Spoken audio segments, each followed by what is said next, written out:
And now, allegedly, where we slow the story down. This is about insight versus impact, learning from what we observe. Instead of paying the price ourselves, their experiences become our education. So growth doesn't have to come with damage.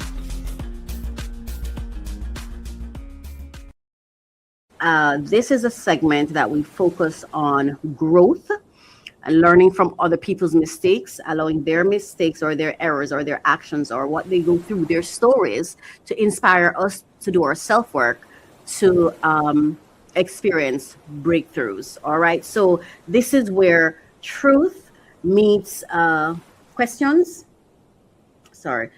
Truth meets opinion, and headlines meet hard questions. Well, so let me say that again. So this is where truth meets opinion and headlines meet hard questions. Welcome to Allegedly. I'm Coach Racquel. All right. Now, before we get into our story, and we're going to play our intro, but before we get into our story, I want to go ahead and share with you the copyright disclaimer, the fair use message, allowing us to have these discussions, right? So copyright disclaimer under Section 107 of the Copyright Act 1976, allowance is made for fair use for purposes such as criticism, comment, news reporting, teaching, scholarship, and research. Fair use is a use permitted by copyright statute that might otherwise be infringing. And why is this important? It's critical, actually. It's critical because this segment, this show, and I say this all the time, and sometimes persons are like, oh, just get into the thing. No, we have to do some housekeeping before we get into the thing, because we are intentional, right? We're intentional. We are not here to criticize people. Well, let me change that. We do critique people. We do criticism and stuff like that. However, we're not here to do it in a malicious way, right? We're not here to do it in a malicious way. One moment, please. TED Talk. We're not here to do it in a malicious way, in a way that will bring disdain on people's names, or I don't know if that's the word, but we're not here to shame people. We're not here to cause disgrace on anyone. We're not here to blame anyone. We're not even here to say they should not do what they do. We're here to honor their experience and understanding that we know that ultimately God is in control. So we want to honor their story, but we want to use that story, want to explore it, dive into it, talk about it. I share my thoughts on it, what I feel about it, my perspective. And then we see how can we use this now to then inspire our own self-work, because there's wisdom in learning from other people. So we don't repeat the mistakes they made. So we don't have to go back through what they've already gone through. We can learn from what they've gone through to acquire wisdom, or to develop wisdom, or strengthen our wisdom, or grow in wisdom, right? So that's what this is about. It's not about shaming. It's not about disgracing people. We respect and we love and we thank everyone whose story we touch on, because without their story, perhaps we would not be having this conversation, So I want to say thank you to all the people that I discuss in my shows, and today is no different. So let's, all right. So the title for today's Allegedly, the focal point or the topic for today's Allegedly is Addicted to Survival, Hooked on Chaos, Choosing Peace. Yeah. So welcome back to Allegedly, where we look at what is trending, what is talking, what is whispering, what is screaming, and what might be trying to teach us something if we are willing to listen. Yeah. And this week, I do not want to just talk about celebrity news. I want to talk about what these stories are revealing about us. Right? We can become addicted to survival. We can become addicted to chaos. We can become addicted to being right. Ooh.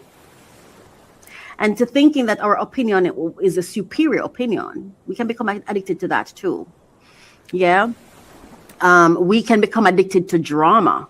We can even become addicted to fighting for things that are costing us more than they are worth. I need to plug my computer in. Oh, all right. Please bear with me. Well, let me just do this and then go to the intro and I can plug it in. Right. So we can even become addicted to fighting, right? I just said, for things that are costing us more than they are worth. So today, allegedly is asking one question: what are we feeding? Our peace or our patterns? Let's talk about it. And now, allegedly, where we slow the story down. This is about insight versus impact, learning from what we observe.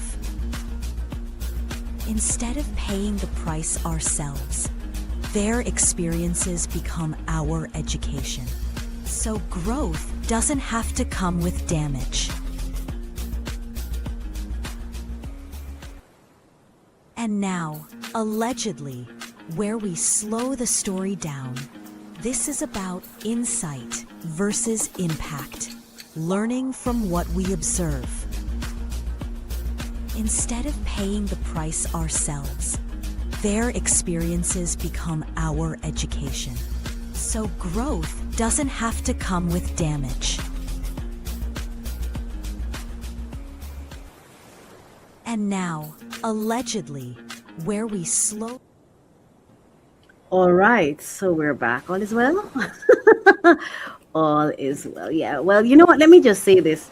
Thank you so much for those of you who have watched so far. I want to apologize for the technical challenges we've been having. First, my electricity was playing hide and go seek with me.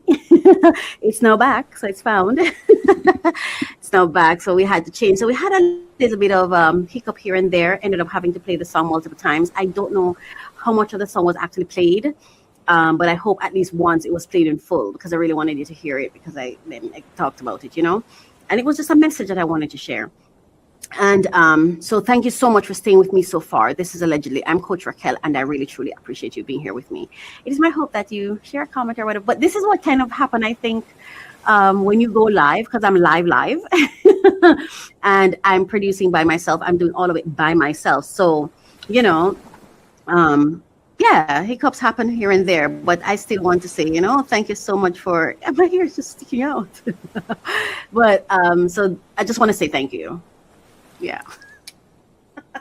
I am so weird. Anyway, yeah. So I'm trying to find the clip. So like I said, let's talk about it. So the first thing I'm going to be talking about is I'm going to be starting with Keke Palmer, right? Is my lights. This light is, yeah, so you can't see the ocean. Hold a second. No way to see the ocean. What they're talking about. There we go. Oh, can't go there. Can't go that far. Really? Hang on a second. I need to reposition this light. And you can just see that there's the boat. Yeah. I wanted you to see that. Yeah. Thank you for understanding me and allowing me to be myself.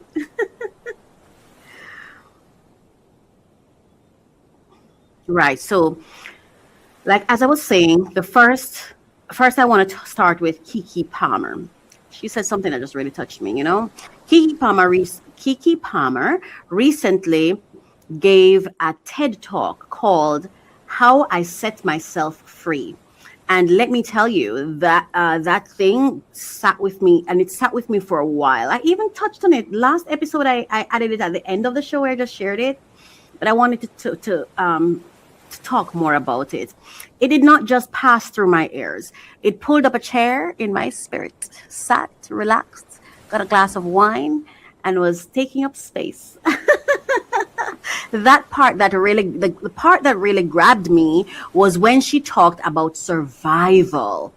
I am paraphrasing here, but the message was this: survival can become so effective that we do not even realize when we no longer need it.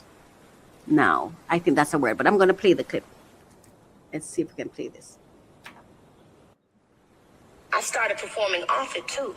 Hold on. I began designing a character to survive. Survival can be so effective. You don't realize when it's no longer serving you. Survival can be so effective. Survival can be so effective. You don't realize when it's no longer serving you. Growing up in a place where access is limited, amming it up became my pastime. A dream passed down. Then suddenly, performing was a gift that granted my family more access. So when I started auditioning and booking, it became clear I was the one who could do it. I could do something I enjoyed and lift some weight off my parents. So we did it. We moved to LA for my career. Suddenly we had access to a life that didn't require constant vigilance. Each opportunity gave way to a world we never knew was possible. We no longer shared rooms. We had a car that worked. My parents weren't stressed about bills or their ability to get the best education for me and my 3 siblings. Messing that up wouldn't have just cost me. It would have put our freedom at risk. And we already knew what it was like to live without it. So I adapted. As the years flew by, I didn't just perform on stage. I started performing off it too. My God. I began designing a character to survive my life. That character is Keke Palmer. Baby. Approachable, capable, funny. A small container my full range could exist inside of without overwhelming anyone. So stopping never felt like a choice. Just an ultimatum. I wasn't trying to be exceptional. I was trying to be reliable. I carried the load, not because I had to, but because I couldn't unknow what was at stake. Once you've seen hold on. I have to go back over it because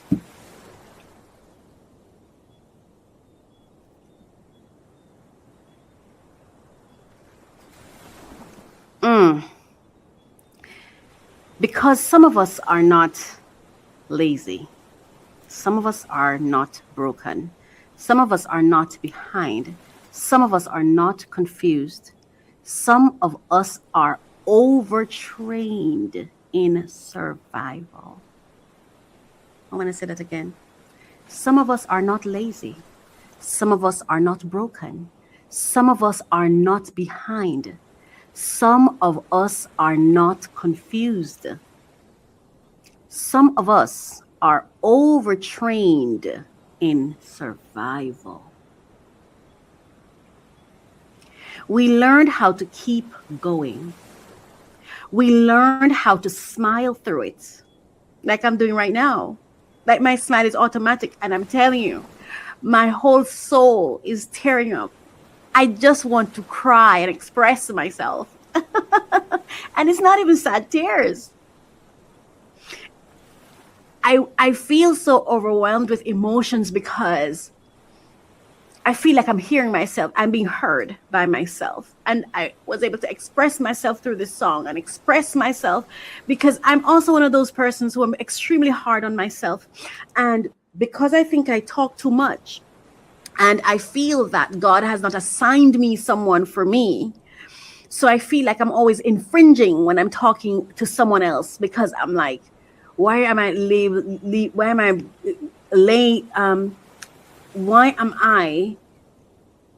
laying my problems at their feet? And then when I start talking, sometimes I talk so much. You know, I'm so worried and everything. So it's like, I'm like, stop talking. You're talking too much. You're exhausting company. You're exhausting them, when what it really is not that I'm exhausting them. It's because when I'm growing up, I never had a family. I was not taught security. That you can be, Racquel. You can be. I'm always worried that if I give too much, if I love too hard, if I share too much, I'm going to lose the person who I care about. Because some of us are overtrained, well-trained, too trained. Some of us have PhDs in survival. You know? So we learned how to keep going. We learned how to smile through it. We learned how to produce while hurting. We learned how to carry everybody and still show up. We learned how to be strong because weakness did not feel safe.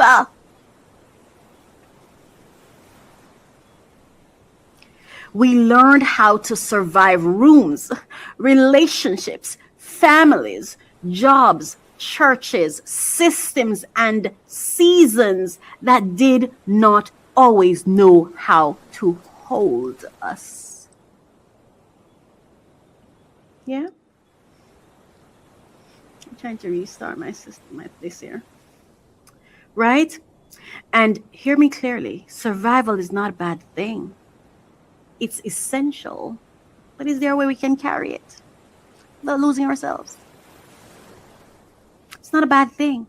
Survival is a gift when you are in danger. Right?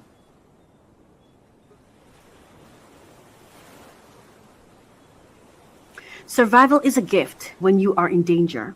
Survival is grace when you are in the wilderness. Survival is the thing that keeps you breathing when life is trying to bury you. But survival was never supposed to become your permanent address. It was I think survival is the tool you use when you need it. Yeah? So it's with you, it's your lifelong partner. What has its place? Survival was never supposed to become our permanent address. There comes a time when God starts inviting you out of survival mode and into peace mode, baby. I think that's where I'm at. I feel like God will say, hey, get out of there. We're going on a journey, baby girl. We're going to travel together. We're going to dance together. God and I are in a dance right now. Yeah, a beautiful dance. So, but here's the hard part. Peace can feel strange when chaos raised you. Peace feels strange when chaos is your comfort zone, or not necessarily a comfort zone, but where you are most equipped. When chaos is what raised you, peace can seem like a threat. Peace can feel strange, problematic, uncomfortable, because you were raised with vigilance and chaos and struggle. There are two things I no longer do: struggle love and struggle money. I don't do that. I don't do that. I stared dead in survival face and say, I am willing to put you down and surrender to the opposite of you. I'm willing. One of the best days in my life was when I became willing to die. I embrace death now. I'm ready whenever. And it's weird because when I held on to life, I had a lot of suicidal ideation when I actually wanted to live. And now that I'm open to going anytime, I don't have suicidal ideation. It's like it's off the table. Survival is off the table. Whatever comes, it's me and God, and we're going to deal with that. Yeah? Calm can feel suspicious when anxiety trained you. Hello, knock, knock. Are we talking here? It's a real thing. And it's okay to own the truth of it.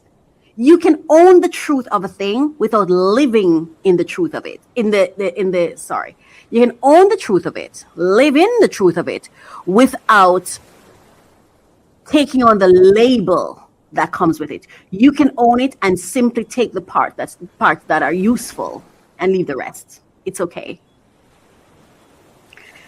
I'm going to go back. Peace can feel strange when chaos raised you. Calm can feel suspicious when anxiety trained you. Rest can feel irresponsible. I suffer from this sometimes. Rest can feel irresponsible when overworking rewarded. You know, that is my thing right there. That's one of my thorns. Where as soon as I'm not working, I'm like, girl, you're being lazy. You're being responsible. Find something to do. Create something new. Do something. And then I sit with me and I say, hey, baby girl, it's okay to be lazy. It's okay to rest. In fact, rest in style. Rest in style. And I've been reconditioning my mind to rest, to chill, to fail. Yes. To let it go. Let it flow. Let it break. Yes. Healthy love can feel boring when dysfunction gave you butterflies. Let me say this. That song that I had you listen to at the beginning, though I know God spoke and God gave me a job to do. God placed love in my heart. I didn't go seek it. God told me someone was my husband. I didn't ask for it. And not only did he tell me, after I was rejecting and rebuking it, God came back to me in a dream and said, that's not the enemy. That's my angel telling you you're not wrong. I did tell you that. Yes? However, my approach to it was dysfunction. Dysfunction. See?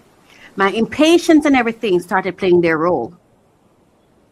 And then the dysfunction, I'm used to getting butterflies from fantasies. I'm used to getting butterflies from my mere thoughts. Nothing's really physically happening, but I'm fantasizing, I'm imagining things, I'm creating stories. And that's giving me butterflies. So I started creating love story because guess what happened? God said it.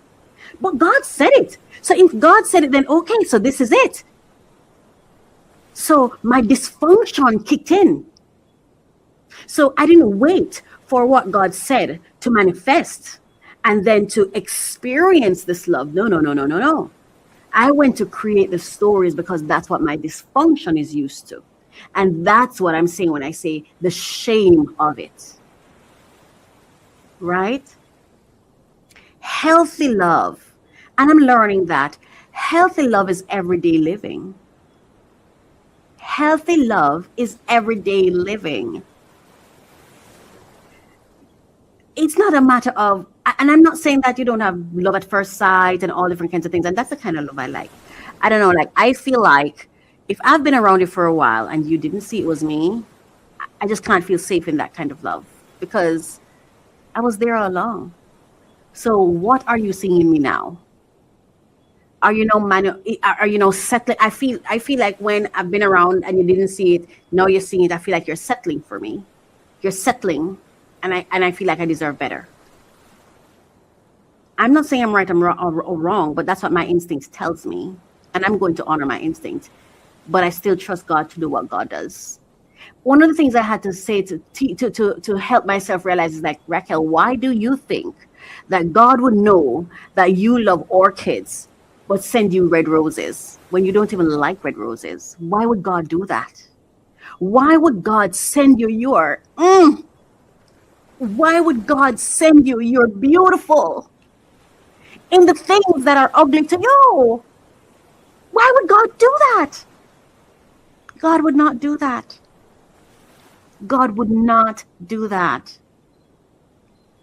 So I had to stop and realize where my own brokenness was coming into place. Though God really spoke to me, my patterns kicked in. Yeah? And caused me to hurt me. Healthy love can feel boring when dysfunction gave you butterflies. And this is what happened to me that no, I have to be reevaluating. when someone actually showed up in my physical space, expressing love to me, not in talk or in words, but in actual actions, holding me, protecting me, you know, being there, speaking life into me, I felt like the rug was being pulled from under me. And I started saying to myself, oh my gosh, I started questioning it, and it led me up to a place of questioning, oh my gosh, it's because God didn't want me to be with this person. But I question that now. Is it that God didn't want me to be with this person, or is it because every time I've ever loved, it was with someone, it was in absentia? The person was never physically there. It was always in my head. It was always feelings I'm having based on words and things that don't exist. But when I finally started experiencing it physically, it was strange to me. Strange to me. I even dubbed it wrong. I even dubbed it unhealthy. I even dubbed it, oh my gosh, this is not good. This is bad. Because what I was used to as love was absence. Stories in my head. And so when it came, I had the perfect day with someone. I will never forget. It was November 2023. It was an absolute perfect day based on my experience. And I was never even sexual with the person. And this is someone who has sacrificed for me, spoken life into me. And because I never knew love in a physical way, in love in presence, I've always known love in absence. So when love in presence showed up, I felt like the rug was being pulled from under me, because it wasn't, what I was feeling had nothing to do with any words or thoughts or anything in my head. And I'm not saying that I never experienced or had loving experiences with people before, but I'm telling you, I had to sit with myself and say, Racquel, here's this person that you're saying you love so much. What kind of experience did you have with this person when you were in their physical space? None. And I had to face, like, there were no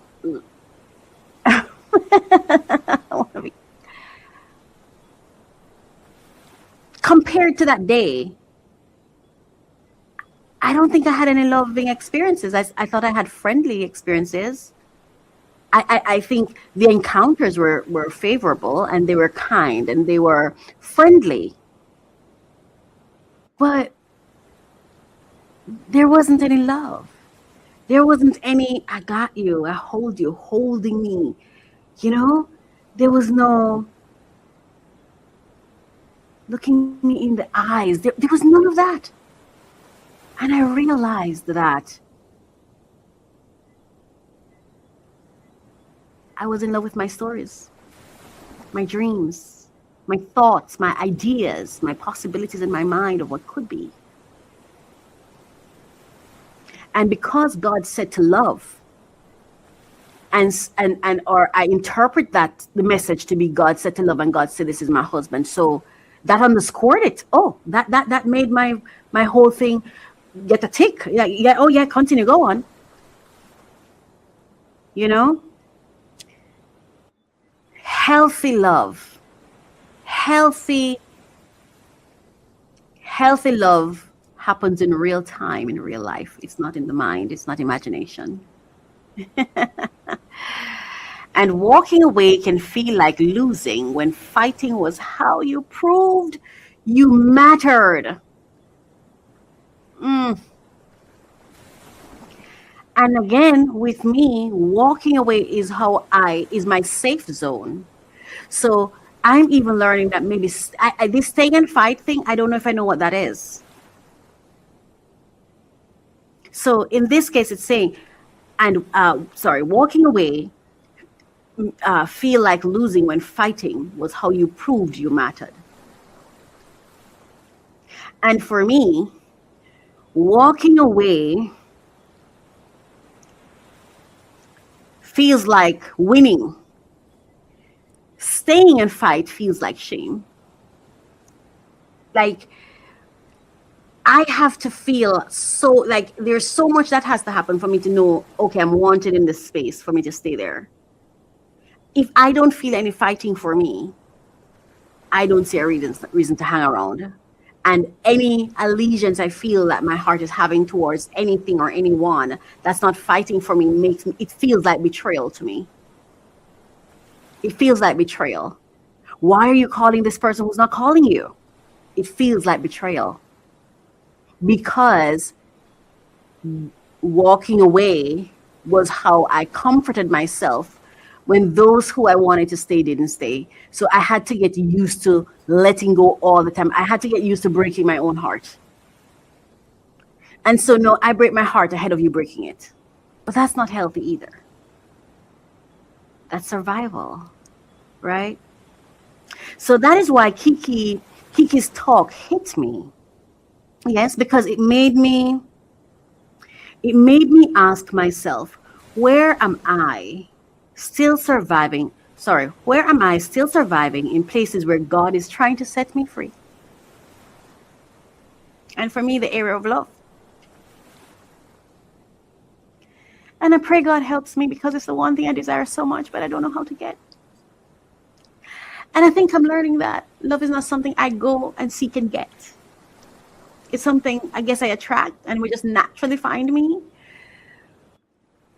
But because I'm so ill-equipped at it, I don't trust those I love. If I love you, I know it's like I lose trust for you immediately, because I don't feel safe in who I choose to love. I don't feel like I love the right. I don't feel like I love out of wisdom. I feel like I love out of stupidity. You know? I love my parents. I love without choice. Like, I love my parents because they were my parents. I'm supposed to love them. It's not because they loved me and they made me feel so loved and special, and love grew between me and them. I never had love grow between me and my parents. We were never close. Again, I love in absentia. It's absence that I love. I love the stories I tell myself. I wasn't around my mother to understand her ways, what she's like, her habits. Most of my experiences with her were spotty, and they were not loving. They were unkind most of the time, because I don't think she liked me. And I remember at the time when she actually started seeming like she was being gentle towards me, I couldn't trust it, because I felt like there was something that was wanted of me. You wanted something from me. What is it? What's coming? What's coming? If I relax here, what's coming? I'm waiting for the next shoe to drop. You've been kind to me, you've been nice to me. What's coming next? When are you going to show me your real color? See? Survival. So love for me, I'm in such survival mode when it comes to love that I don't think I can even see it, recognize it, receive it, because I don't trust it. I don't trust it. When I love you, I'm going to relax around you, and my guard is going to be down. And that's when you're going to hurt me really badly, and I won't be able to recover, because I love you so much. And the thing is, when I love someone, I beat me. So nothing, I don't see anything they do as bad. If they do something that I think was a mistake or whatever, I blame myself. I said it must be something I did. See what I'm saying? It's survival mode and what I grew up in. I say, no, it's something you did that caused that to happen. And because I take accountability, I become really, really hard on myself, and I pull away.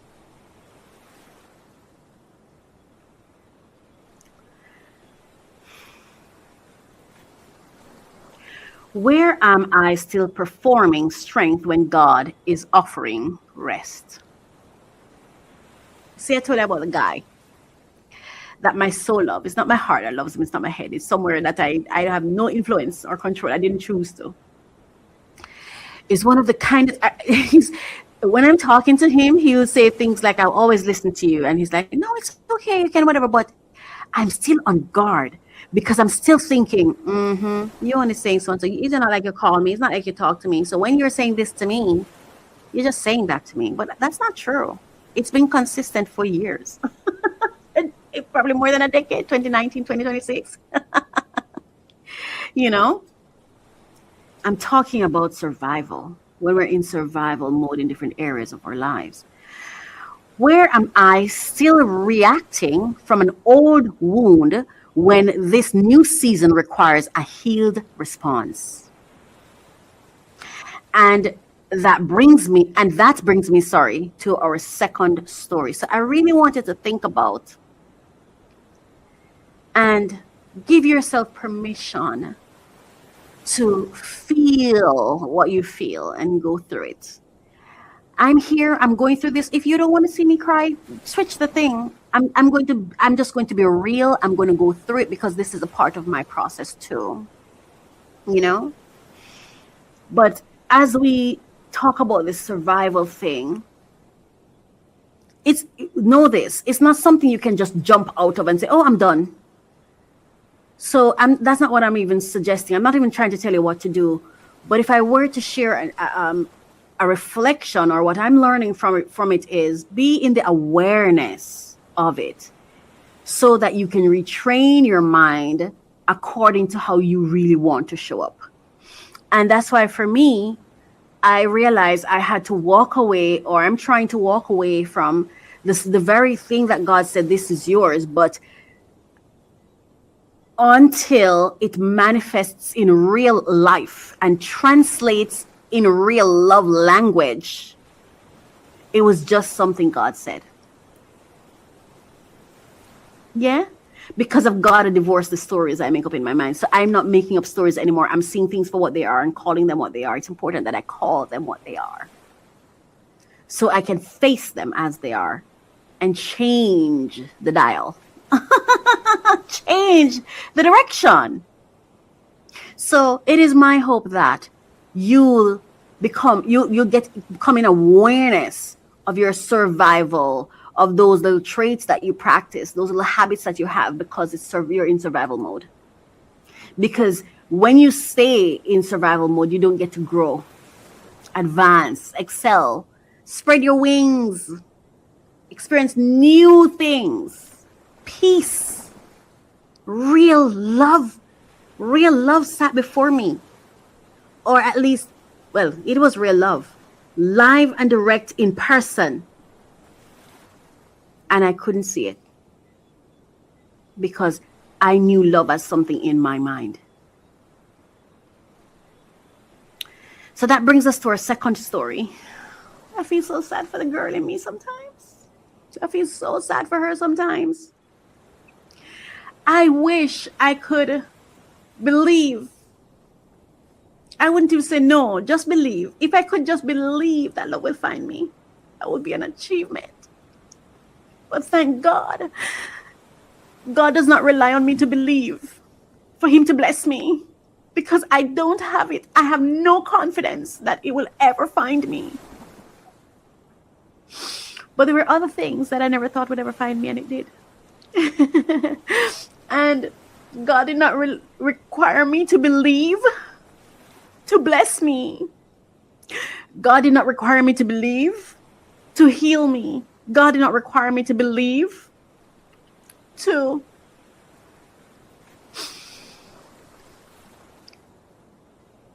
love me. And I know that whoever is meant to love me will not require me to believe.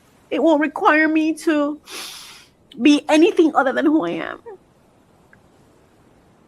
for it to come to me, you know. And there is somebody who I really I can't believe I'm going to say his name.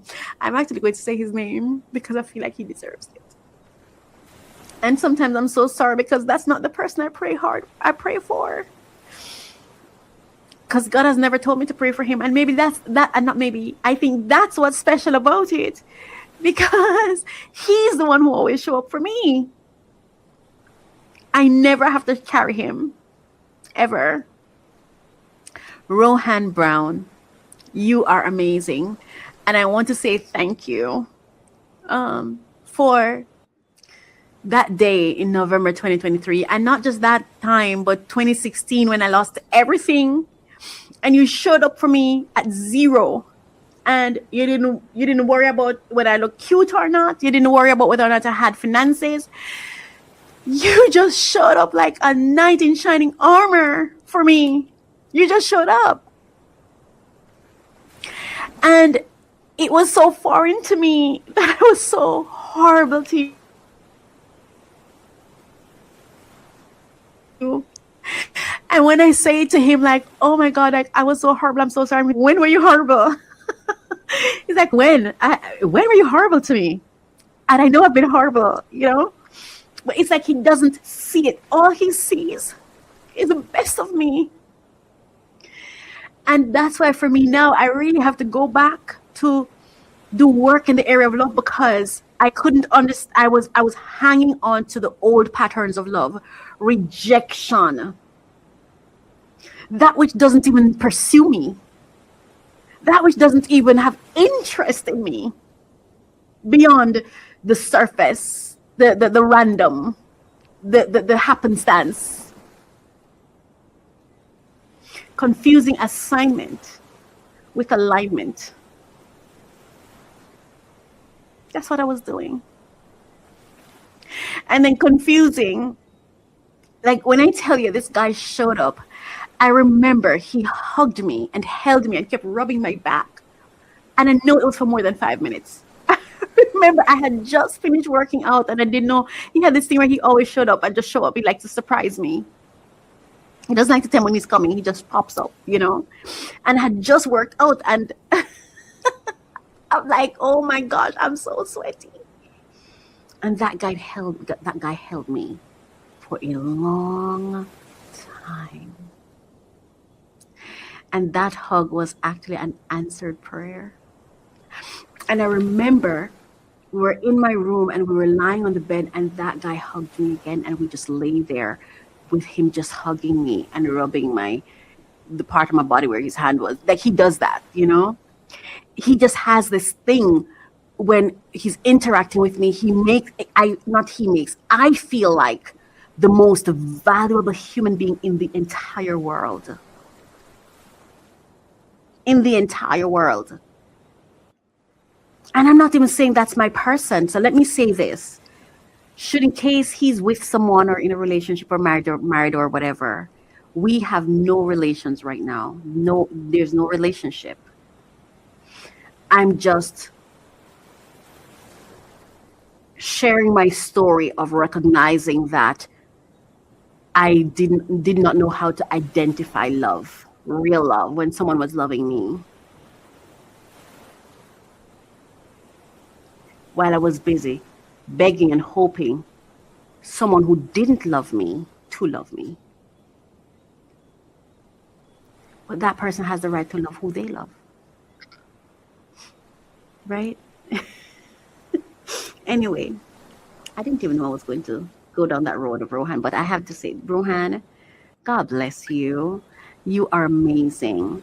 I know that whoever you marry will just be so loved and cared for because you're that kind of guy.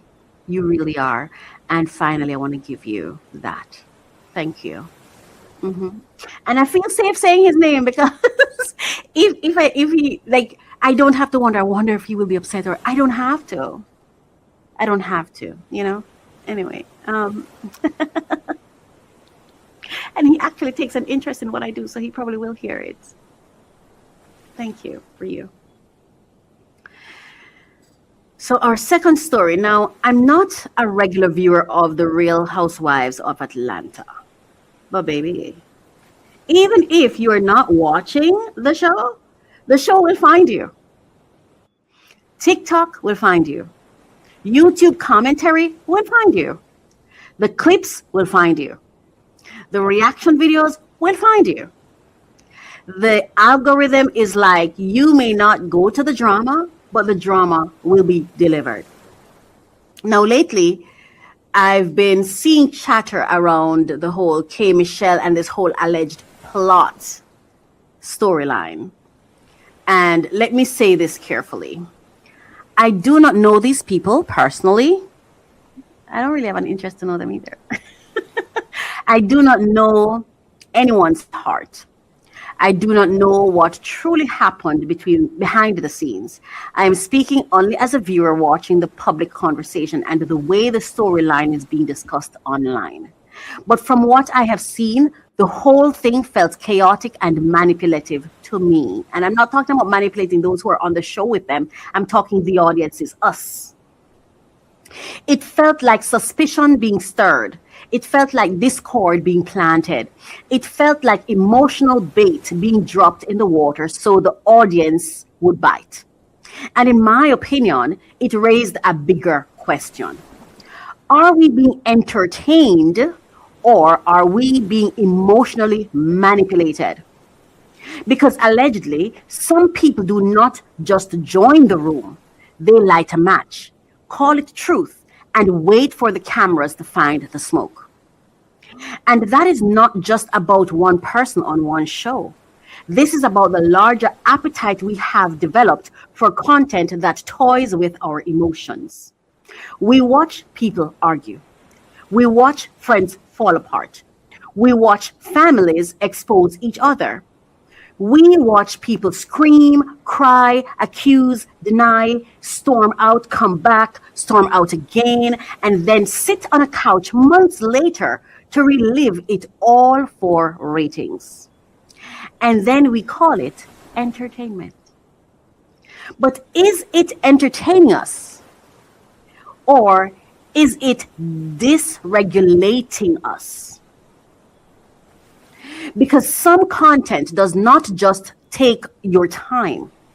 It rents space in your nervous system. I didn't say in your mind, in your nervous system. You turn it on for fun. And by the time you turn it off, your spirit is irritated. You are suspicious.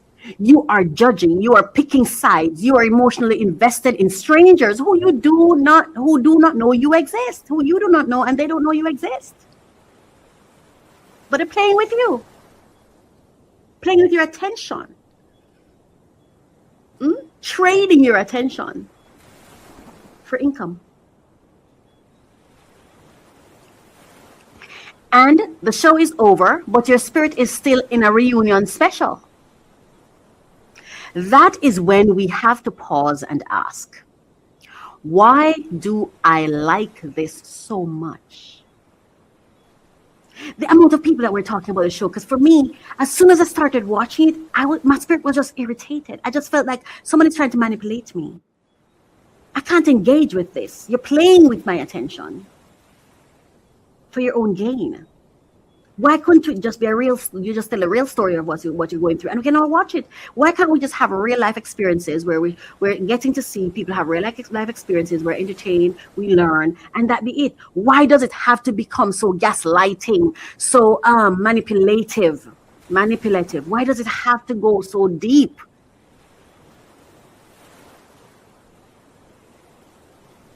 That is when we have to pause and ask, why do I like this so much? Why do I like this so much? Because anyone can bring anything to your table. You don't have to dine. So why am I dining? Not in a shameful way. I don't ask in a shameful way, nor do I ask in a judgmental way, but in a self-aware way.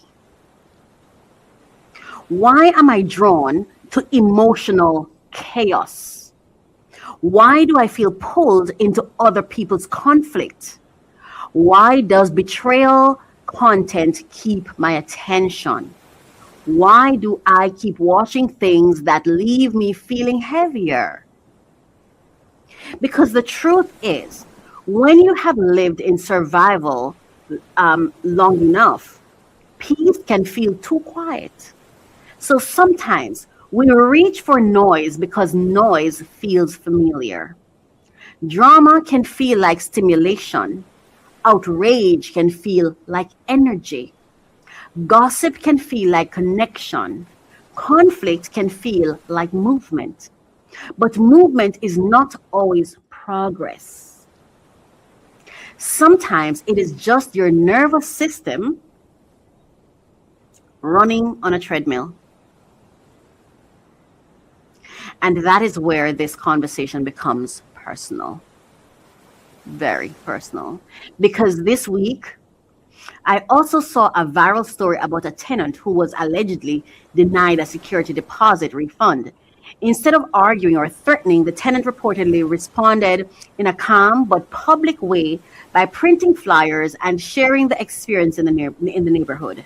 And I get it. I get it. Because when you are owed something, your first instinct is to prove the point. You want to say, no, you're not going to play with me. You want to pull out the receipts. You want to make the calls. You want to send messages. You want to show them that you are not weak, not foolish, not passive, not afraid. And let me be clear, there is a place for accountability. There is a place for accountability. There's a place for documentation. There's a place for standing up for yourself. There's a place for using the proper channels. There is a place for saying, no, this is not right. But there's also a place, another place. There's also another side of discernment. I am so proud of her. I am so proud of her. There are moments when the battle may be valid, but God still says, do not engage. And recently, that was me.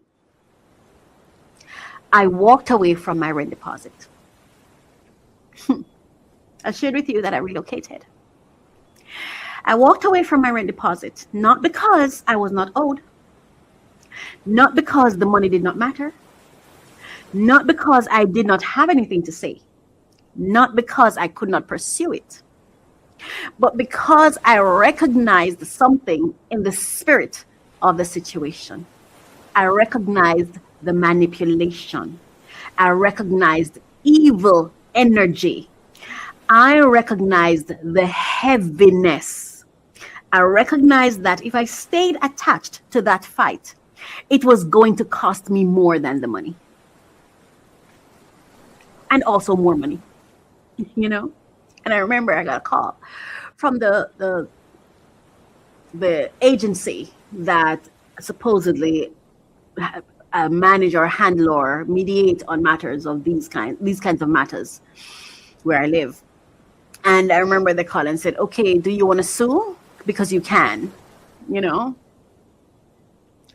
And let me tell you what, because let me go back to this right here, where it says here, you want to show them that you're not weak, not foolish, not passive, not afraid. And I heard the voice that was not God saying to me, but you're going to seem weak. Is it that you're afraid? You're a coward. You're walking away from it. And it was about what, between 800 and 900 USD. I'll say maybe 800. I'll say 800. I don't want to go higher than, I'd rather go lower. Right? But I heard God so clearly. I heard God so clearly. I was in the bathroom and God said, you're going to walk away. You're going to walk away. And the funny thing is, when God said that to me, I had sent over emails and I copied the rental board and whatever, and I hadn't gotten a response yet. And God said to me, you're going to write an email today and you're going to walk away. I kind of hesitated a little and I'm like, okay, because I'm in an era where I'm really trying to obey God. I've been trying to do this since 2023 more intentionally, but since 2020. But since 2023, more intentionally, like, you know what, I'm going to obey God because I've seen things I can't unsee and had experiences I can't forget, So I said, okay, so I wrote the letter and I wrote the email and I went now to log into my email to send it off. And for this kind of email, I have a personal email that is a personal things that I only go in there when I'm handling things like this. It's not my business email that I go into all the time. And when I went there was an email that came back to me. Yeah. And when I saw it, When I saw it, the wrong, like, I know this was not God. Like, the other voice was like, argue back because this person's lying. And you have evidence that is that a voice, this, it's not a voice in my head. It was like a voice in my environment, to be honest with you. That's how it sounded to me. Like, that voice was like, you have all the evidence, man. You have over 20. I went and I started looking at the different videos, and I'm like, see, I catch you in a lie and many lies. But God said it again. Walk away. And God said to me, send the email I send you to send, and walk away. That's what God said to me. And so I walked away. But when I initially walked away, I felt like I was letting myself down. Like, am I just stupid? Am I just a coward? And I just said, God has never failed me. God has never failed me. And I remember talking to God like, I can use this in my content though, right? You're not going to tell me I should not talk about it either. And to be honest, I don't know if God responded or anything, but I just felt something in my spirit like, keep it light and keep it positive and keep it you. We don't associate with evil. And when we spot evil, we don't play with it. We don't associate with it. We don't engage with evil. We don't do that. We don't do that. Yeah.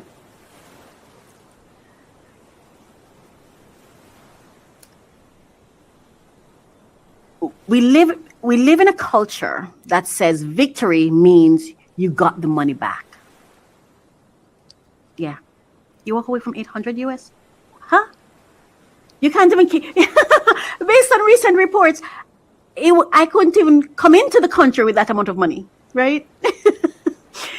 So victory in today's world means you got your money back. Victory means they apologized. Victory means they were exposed. Victory means everybody saw what they did. Victory means you won the argument. But sometimes, may I say, dare I say, sometimes victory is quieter than that. Yes. Sometimes victory is blocking the number and sleeping in peace. Not only did I have to do that with my the former landlord that I had, that did not give me my deposit back. There was a courier service I was using, and the courier service kept missing my items. And when I would say the item is missing, they turn it around to try to blame me. Right? And I had to do the same thing.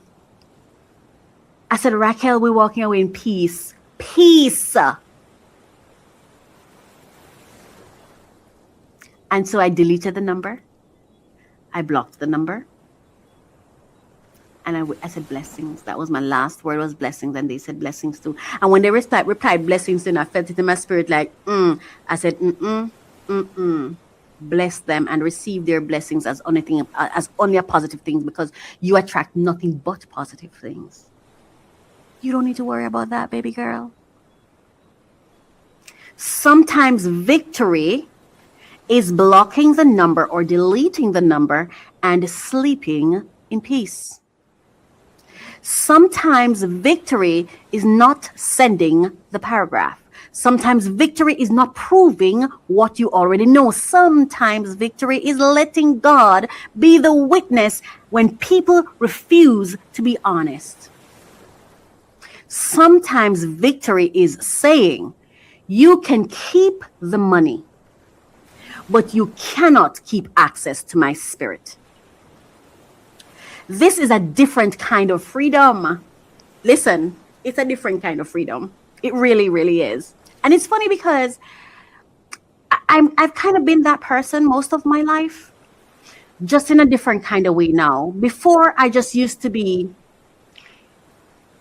I don't want the frustration, because I feel like this negative energy and this negative frustration, it's going to follow me. And I didn't want that. But now it's not the frustration. It's the God in me. It's me and God. And I really, truly, truly in my heart I would like that everyone who interacts with me, when they leave in their own honesty, on truth and authenticity, they should be able to say, you know what? The way that whole thing with Racquel went down, God is a good God. There's a good God out there, you know? And I always not weaponize God against the person I'm talking to. Just say, you know what? God is in control. God knows what's happening here. And I'm just going to let him handle that. That's not my affair. I don't fight my own battles. God does. And I don't even know that he fights battles, because I remember when I came off, at one point in time, I said, I was going to say, God, are you going to take vengeance? But I'm like, but I don't want you to take vengeance. That's not what I want.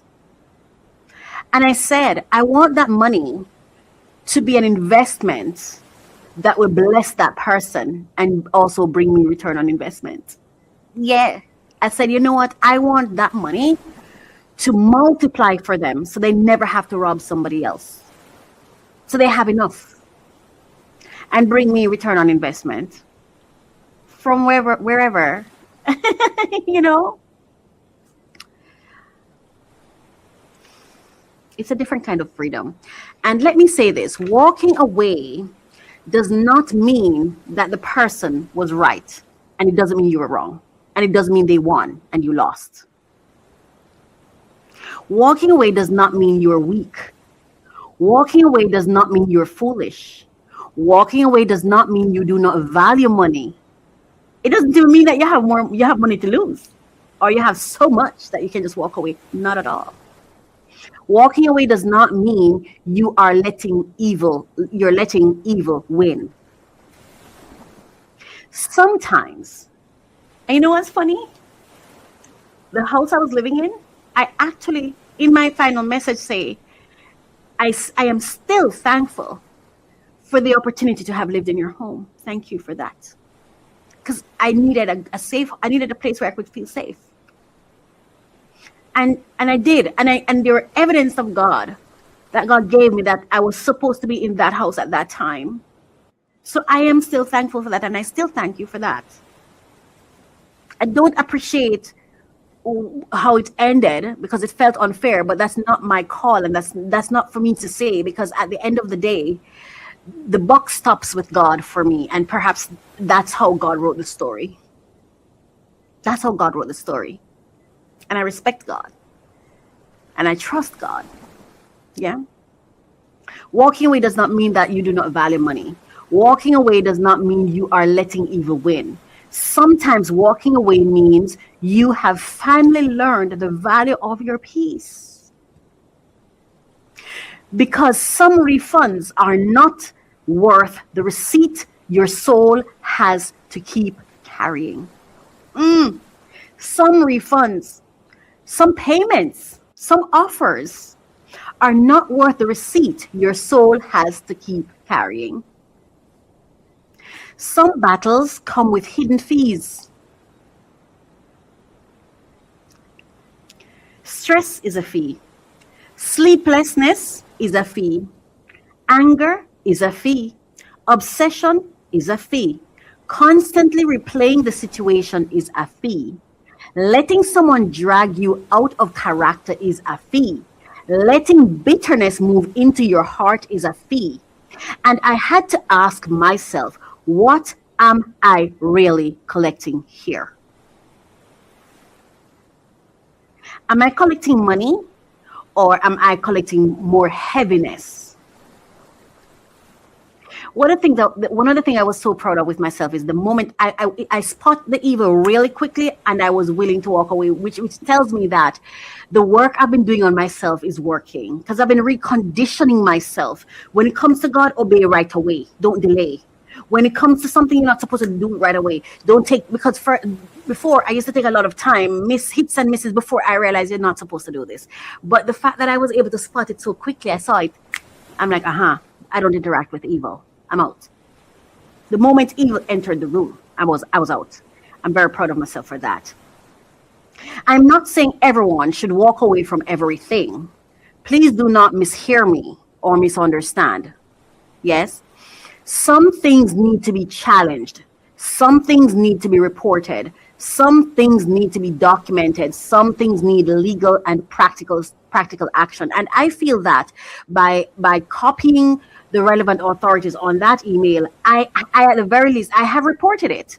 And even when I spoke with them, when they were telling me about lawsuits and whatever, I said, that's not necessarily what I wanted. What I really wanted was for you to intervene and speak and then inform us of what the real process is supposed to be. There was a moment for education and accountability, and that's all I wanted, right? But I realized that was not going to happen either. There was a whole other thing, but I'm just going to leave that where it's at as well, right? So I'm not saying that you should walk away at all times. Some things need legal and practical action. Some things need to be reported. But I am saying we need discernment. We need to know when to stand and when to step back, when to speak and when to be silent, when to fight and when to flee, when to document and when to delete, when to pursue and when to release. Because every battle is not your assignment. And this is something that I'm telling you, in this I realize, like, I'm not going into any fight with evil. And I saw evil. I saw it. Evil. I'm not playing any games with evil. That's not my battle. Not my battle. Right? And every person who owes you is not worth your access. That is the thread connecting all three stories for me this week. Keke Palmer reminded me that survival can become a trap when we do not realize the season has changed. The RHOA chatter reminded me that emotional chaos can become addictive when content trains us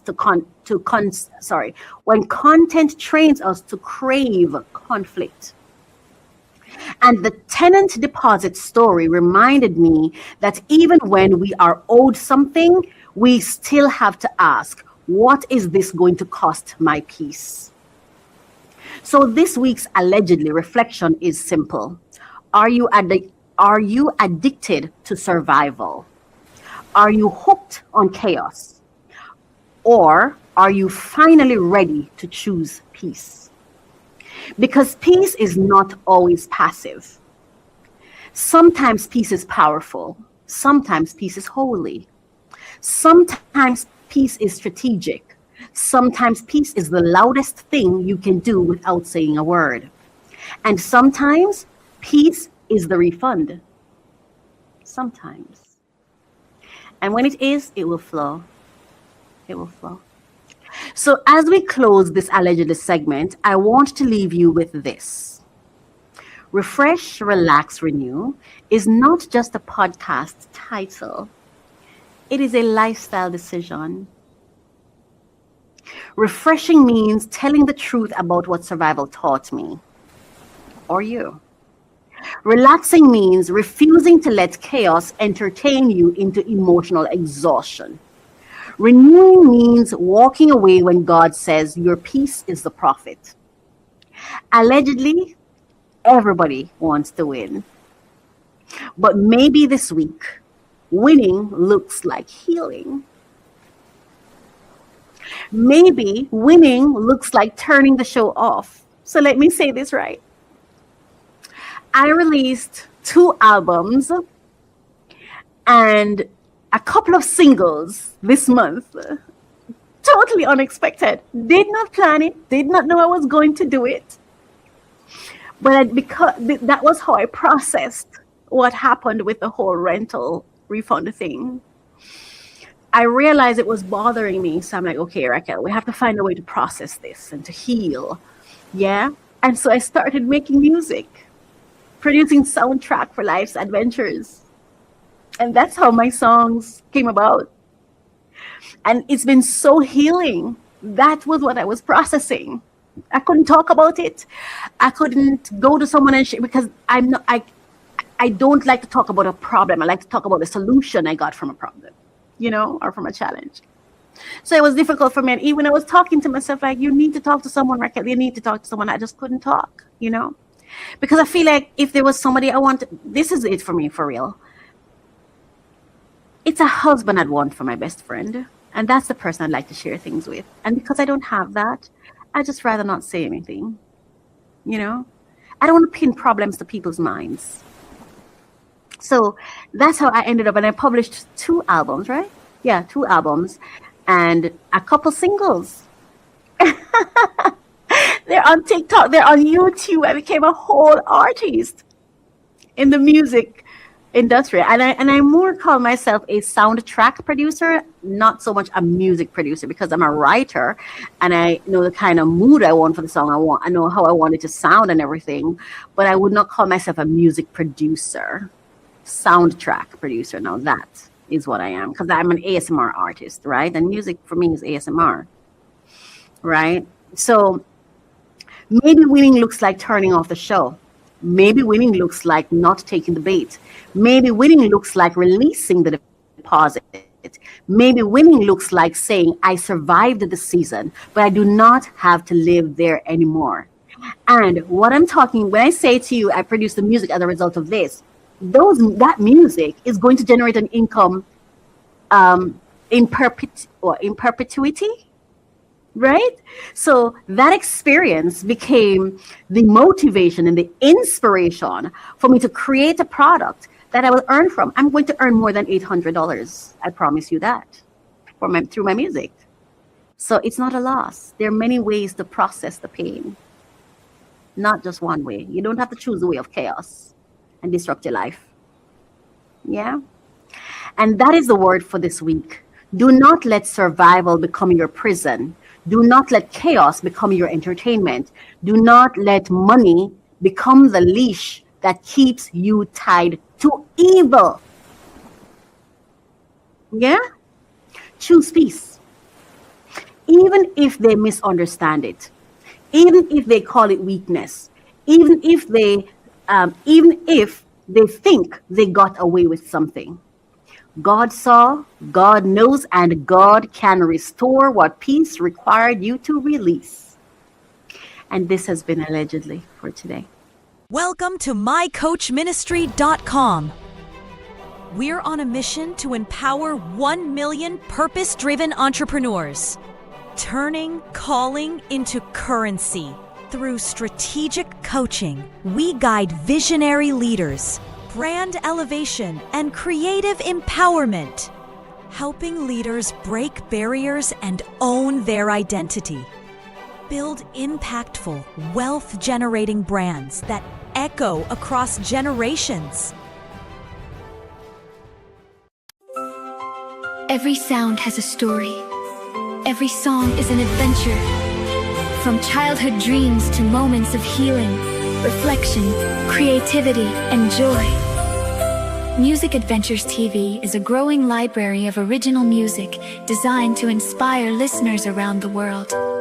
Music Adventures TV, bringing dreams to life through music.